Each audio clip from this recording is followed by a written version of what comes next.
నమస్కారం సార్. నమస్తే అండి. ఉమ్మడి ప్రకాశం జిల్లాలో దాదాపుగా వైసీపీ పూర్తిగా చేతులెత్తేసినట్టుగా అయితే వార్తలు వస్తున్నాయి. తెలుగుదేశం పార్టీ క్లీన్ స్వీప్ కనపడుతుందని చెప్పి కొన్ని మీడియా ఛానల్స్ కూడా చెబుతున్నాయి. సో అందులో ఎంతవరకు వాస్తవం ఉందంటారు? ఎందుకు వైసీపీ పూర్తిగా పతనమైపోయే పరిస్థితి?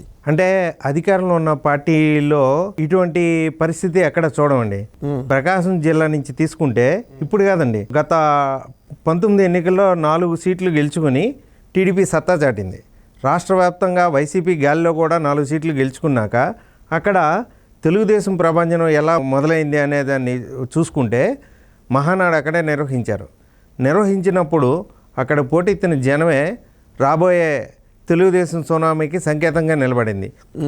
అప్పటి నుంచి ప్రారంభిస్తే ప్రకాశం జిల్లాలో రోజు రోజుకి తెలుగుదేశం ఒక మెట్టు పైకి ఎక్కుతూ ఉంటే ఒక మెట్టు కిందకు దిగుతూ అధపాతాలని జారిపోయింది వైసీపీకి ఇప్పుడు ఉన్న పరిస్థితి ఏ అధికారంలో ఉన్న పార్టీకి రానంత దిక్కుమాలిన దయనీయమైన పరిస్థితి అండి. అభ్యర్థులు దొరకలేదు. మొదటిది, దొరికిన అభ్యర్థులు మీరే అభ్యర్థి అని కూర్చోబెడితే నియోజకవర్గంలో ఉండట్లేదు. క్యాడర్కి అందుబాటులో లేకుండా స్విచ్ ఆఫ్ చేసేస్తున్నారు. పోటీయే ఇష్టం లేదన్నట్టు, తమను ఏదో బలవంతం తెచ్చినట్టు చాలా ఇబ్బందికరంగా యాక్ట్ చేస్తున్నారు. ఈ పరిస్థితి ఉమ్మడి ప్రకాశం జిల్లాలో 12 సీట్లలో కూడా ఉందండి. 12 సీట్లలో ఉంది. ఇదే కొనసాగితే 12కి 12 సీట్లు తెలుగుదేశం ఖాతాలో జమ అవుతాయి. అత్యధిక మెజారిటీలతో, రికార్డు మెజారిటీలతో ఉమ్మడి కూటమి సహకారం ఒకటి తోడైతే వైసీపీలో ఈ నిస్తేజం ఇలాగే కంటిన్యూ అయితే 12 సీట్లు టీడీపీ ఖాతాలో చేరతాయండి. మీకు అద్దంకి బాచిన కృష్ణ చైతన్యాన్ని కాదనుకుంటూ హనుమిరెడ్డికి టికెట్ ఇచ్చారు. టికెట్ ఇచ్చిన 2 రోజుల తర్వాత నుంచి ఆయన ఫోన్ స్విచ్ ఆఫ్ అండి. ఒక అభ్యర్థిని, తమ కమ్యూనిటీకి చెందిన అభ్యర్థిని బలవంతంగా తెచ్చి దింపితే ఆ అభ్యర్థి పత్తా లేకుండా పోయాడండి. ఇది తొలి సంకేతం అండి. ఆ అభ్యర్థిని సాక్షాత్తు ఆ ఏరియా కోఆర్డినేటర్, రాజ్యసభ సభ్యుడైన అయోధ్య రామరెడ్డి వెళ్ళి కొన్ని తాయిలాలు, మరికొన్ని ప్రలోభాలు పెట్టి తీసుకొచ్చి పెట్టినా ఈరోజు ఆయన స్విచ్ ఆఫ్. ముఖ్యమైన క్యాడర్కి స్విచ్ ఆఫ్ ఆయన ఫోను. అంటే 175 మేకపోతు గాంభీర్యపు మాటల మధ్య వైసీపీ అభ్యర్థులే కనబడకుండా పోతున్నారండి. కూడా చూసుంటారు. రాష్ట్రం అంతా వైసీపీ ప్రచారంలో ప్రకాశం జిల్లా ఎక్కడ కనబడట్లేదు. ప్రచారంలో కూడా వాళ్ళ పెయిడ్ ప్రోగ్రామ్స్లో కానీ, వాళ్ళ బలవంతపు జన సమీకరణలో కానీ ప్రకాశంకి వచ్చేసరికి పూర్తిగా అట్టడుగుకు చేరుకుంది. ఈ సంకేతాలు ఒకటే కాదండి. నియోజకవర్గం ఉమ్మడి ప్రకాశం జిల్లాలో 12 నియోజకవర్గాల్లో కూడా ఇదే పరిస్థితి. చీరాల కరణం బలరాంని టీడీపీ నుంచి తీసుకెళ్ళి వాళ్ళ అబ్బాయికి సీట్ ఇచ్చారు. వాళ్ళ అబ్బాయికి సీట్ ఇచ్చినప్పుడు ఆమంచి కృష్ణమోహన్ని అకామిడేట్ చేయడానికి పర్చూరు పంపించారు. ఇక్కడ ఆమంచి పర్చూరు వెళ్ళలేదు. వెళ్తూనే అక్కడి నుంచి బేరాలు మొదలెట్టాడు. చివరికి ఆయన టికెట్ అక్కడ ఇన్ఛార్జిగా ఇచ్చిన ఆయన ఎట్టి పరిస్థితిలో తెలుగుదేశం ప్రభంజనంలో గెలిచే అవకాశం లేదని చేతులెత్తేశాడు. అప్పుడు ఎడం బాలాజీని పర్చూరుకు పెట్టారు. ఇప్పుడు ఆమంచి కృష్ణమోహన్ అక్కడి నుంచి పర్చూరు నుంచి. ఎడం బాలాజీ చీరాల అభ్యర్థి అవ్వాల్సిన వ్యక్తి పర్చూరు అభ్యర్థి అయ్యాడు. ఆయన అంత యాక్టివ్గా ఏం లేరు. 2వ నియోజకవర్గం. ఇక 3వ నియోజకవర్గం చీరాలకు వచ్చేసరికి కరణం బలరాం ఆయన తనయుడు వెంకటేష్కి సీట్ ఇచ్చారు. ఆయన నాన్ లోకల్, ఆయన కమ్యూనిటీ ఓట్లు లేవు. వైసీపీగా తీవ్రమైన ప్రజా వ్యతిరేకత. ఇన్ని సమస్యల మధ్య ఆయన ఏమైనా యాక్టివ్గా ఉన్నాడంటే ఆయన కూడా నియోజకవర్గానికి దూరంగా ఉన్నాడు. క్యాడర్ ఫోన్ చేసి ప్రచారం తరుముకు వచ్చేస్తుందంటే యాక్సిడెంట్ అయింది, అనారోగ్యంగా ఉంది, నేను త్వరలో వస్తాను అనే సమాధానాలు వినిపిస్తున్నాయంట. ఈ పరిస్థితుల్లో ఆ నియోజకవర్గం అంటే పక్కన ఉన్న 3 నియోజకవర్గాల్లో ఆల్మోస్ట్ అభ్యర్థులే పరారు. ఇక మిగతా జంబ్లింగ్ జరిగిన నియోజకవర్గాలు అంటే ఇప్పుడు 10th క్లాస్ పరీక్షల్లో జంబ్లింగ్ చేస్తారు కదా, ఈ సెంటర్ వాళ్ళని ఆ సెంటర్కి, ఆ సెంటర్ వాళ్ళని.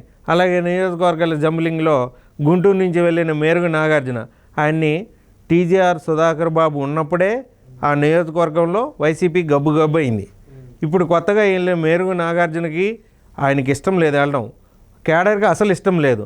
ఈ పరిస్థితుల్లో ఆ నియోజకవర్గంలో కూడా చేతులు ఎత్తేశారు.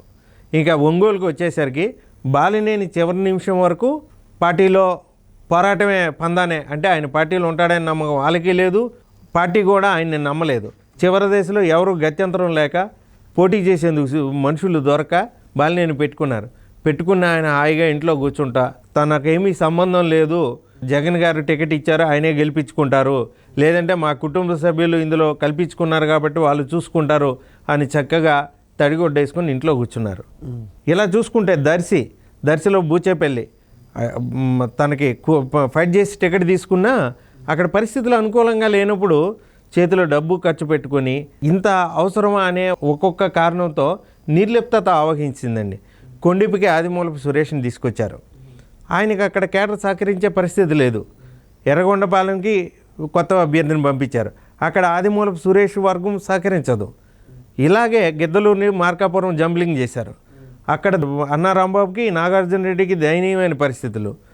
కందుకూరికి తెచ్చిన బుర్రా మధుసూదన్ యాదవ్ కనిగిరిలో పాపం ఆయన నాన్ లోకల్ కనిగిరి వాడైనప్పటికీ కూడా బెంగళూరు నుంచి అప్ అండ్ డౌన్ చేస్తాడు, రకరకాలు అక్కడ ఏదో రియల్ ఎస్టేట్ బిజినెస్ ఉందని కనిగిరి వాళ్ళే ఆయన్ని నాన్ లోకల్ కింద చూస్తుంటే ఆయన తెచ్చి ఇప్పుడు కందుకూరులో పెట్టారు. కందుకూరులో ఆయన్ని సహకరించే జగన్ కమ్యూనిటీ వాళ్ళు లేరు, ఆయన కమ్యూనిటీ వాళ్ళు సహకరించరు. పాపం దయనీయమైన పరిస్థితి. ఇక కనిగిరి అయిపోయింది. ఇంకా ఏమున్నాయండి నియోజకవర్గాలు? 12 నియోజకవర్గాలు కూడా ఆల్మోస్ట్ అందరూ చేతులెత్తేశారు.